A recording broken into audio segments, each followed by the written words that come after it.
the silence they fear. You're standing in the break room. Someone just said something designed to hurt you. You can feel your heart rate climbing. Your face is getting hot. The words are already forming in your throat, sharp and ready. Stop. What you do in the next 10 seconds will determine whether you walk away with power or give it all away. This is not about being nice. This is not about turning the other cheek. This is about understanding something most people will never grasp. The person who needs you to react has already lost.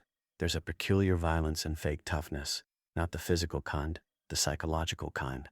The coworker who raises their voice in meetings, the family member who makes cutting remarks at dinner, the stranger online who hurls insults with the confidence of someone who has never been punched in the mouth. They all share something.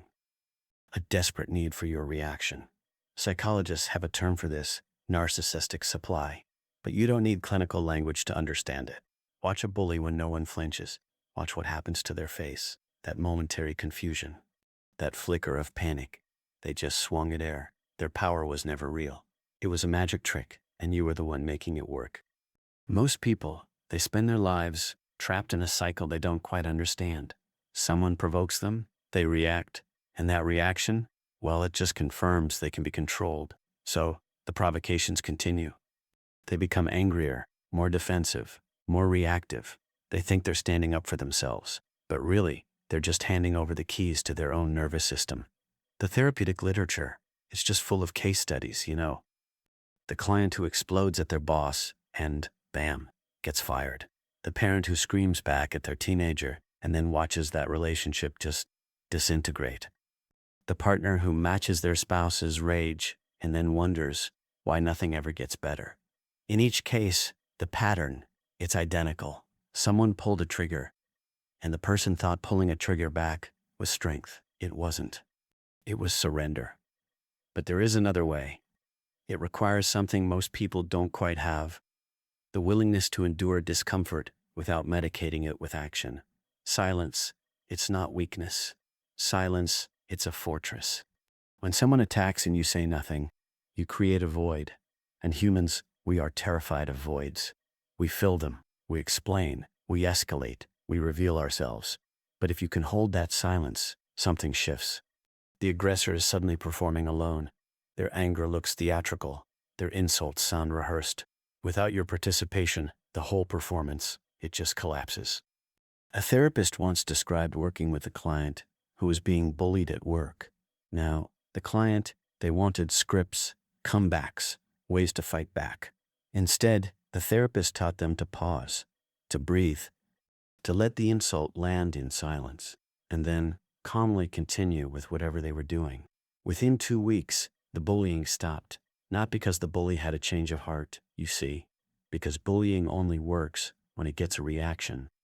Without fuel, well, the fire dies. This isn't passive, this is precision. Patience, you see, is the second blade. Most people, they equate patience with weakness because they confuse it with helplessness. But patience isn't waiting because you have no choice. Patience is waiting because you understand timing. In competitive sports, the best athletes don't strike first. No, they wait, they watch, they let their opponent commit. Then, and only then, they move. The amateur, well, he swings wildly, just hoping to land something. The professional, he waits for the opening.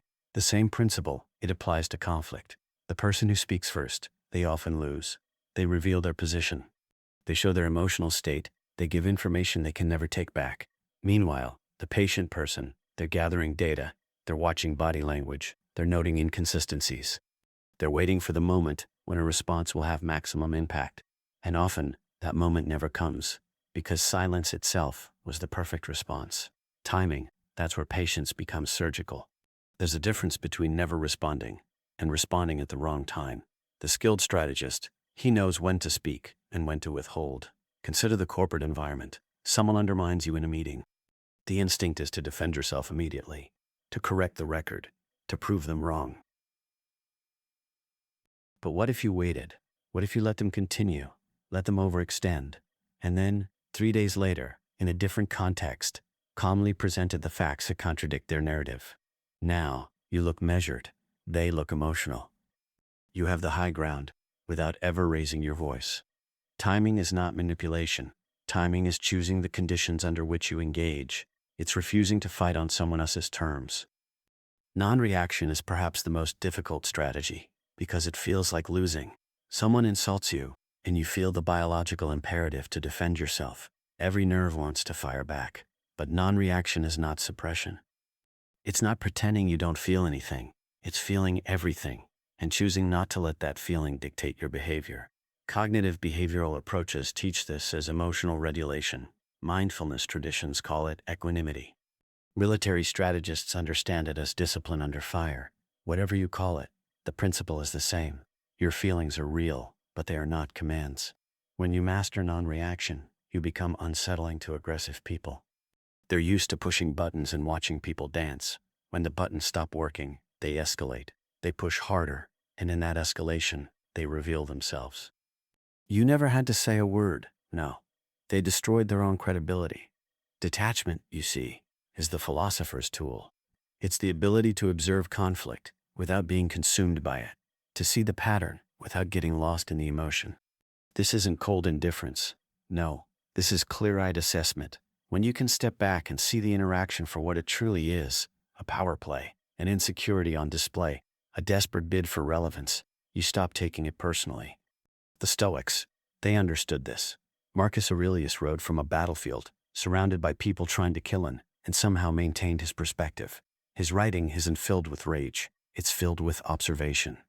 He saw human nature clearly. He understood that people act from fear, from weakness, from ignorance, and understanding that, well, it allowed him to respond with precision rather than emotion.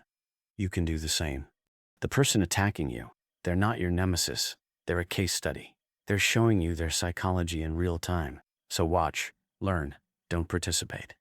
Strategic withdrawal is the final option, and it's the one that requires the most courage, because it means admitting that some battles just aren't worth fighting. Not every provocation deserves a response. Not every argument deserves your energy. Some people, they just want to fight because fighting is all they know. Engaging with them is like wrestling a pig. You both get dirty, but, well, the pig enjoys it. Withdrawal is not retreat. It's selection. It's saying, this person, this conflict, this moment, well, it doesn't deserve my time. Leaders, they understand this instinctively. They don't respond to every criticism. They don't engage with every competitor. No, they preserve their resources for fights that truly matter. When you withdraw strategically, you send a message more powerful than any rebuttal. You are not important enough to argue with. Now, consider what happens when you ignore these principles. When you react from emotion rather than strategy, you give your power away, immediately, completely. The person who can make you angry, they control you. The person who can bait you into an argument, they've won before the first word is even spoken. Your reaction, that's their victory. A manager once described an employee who would just explode in meetings. Every time someone questioned their work, they'd become defensive, hostile, aggressive. They thought they were defending their competence. Instead, they ensured everyone saw them as unstable. Within 6 months, they were passed over for promotion. Not because of their work, no, but because of their inability to regulate their responses. They handed their career to every person who knew how to push their buttons. You can see this pattern everywhere. Relationships destroyed because someone couldn't let an insult pass. Careers ended because someone had to have the last word. Families fractured because pride demanded a response that wisdom would have withheld. The cost is always higher than the satisfaction. So what does strategic restraint give you? Control, clarity, power that doesn't depend on anyone else's validation. When you stop reacting, you stop being predictable. And when you stop being predictable, well, you stop being controllable. And when you stop being controllable, you become dangerous in a way that loud people, they just never understand. Dangerous not because you'll hurt them, no. Dangerous because they can't hurt you. This is the power that most people spend their entire lives chasing without ever realizing it was available all along. It doesn't require wealth. It doesn't require position. It doesn't require permission. It requires only the decision to stop letting other people's provocations determine your behavior. That decision is available to you right now, in the next conversation, the next conflict, the next moment when someone tries to trigger you into a reaction that serves their interests. rather than yours. You can choose differently. You can choose silence, patience, timing, non-reaction, detachment, withdrawal. You can choose power. The world, it rewards the loud. It promotes the aggressive. It celebrates the quick comeback and the devastating rebuttal, but it doesn't tell you what happens after the applause fades. The person who reacted is always at the mercy of the next provocation. They're always one insult away from losing control. They're always performing for an audience that will forget them the moment they stop being entertaining. The person who's restrained, well, they've got nothing to fear. They've proven to themselves and to everyone watching that they can't be moved by cheap provocations, that they operate on a different level, that they're playing a different game. And in that game, silence is louder than any shout. Patience is faster than any quick reaction. Withdrawal is more devastating than any attack. This isn't about being passive. This isn't about accepting disrespect or tolerating abuse. This is about understanding that true power isn't reactive, it's deliberate. The amateur fights every battle. The strategist chooses which battles to fight, when to fight them, and how to fight them in ways that maximize advantage and minimize cost. Most of the battles you think you need to fight, you don't. Most of the insults you think you need to address, you don't. Most of the provocations you think demand a response, they don't. They demand only that you recognize them for what they are, attempts to control you by making you control yourself. When you see through that, when you understand the mechanism, the entire game changes. You're no longer playing their game. You're watching them play while you build something they can't touch. Your nervous system, your attention, your energy, your time, these are yours.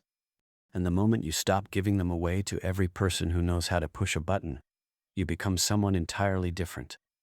Someone who, cannot be baited, cannot be triggered, cannot be controlled. Someone sovereign. The quiet power you're looking for isn't loud. It never was. It's in the pause before you speak, the breath before you react, the moment when you feel the trigger and choose not to pull it. That moment is yours. No one can take it from you. No one can force you to surrender it. But you can give it away, and most people do, every single day. The choice, as always, is yours.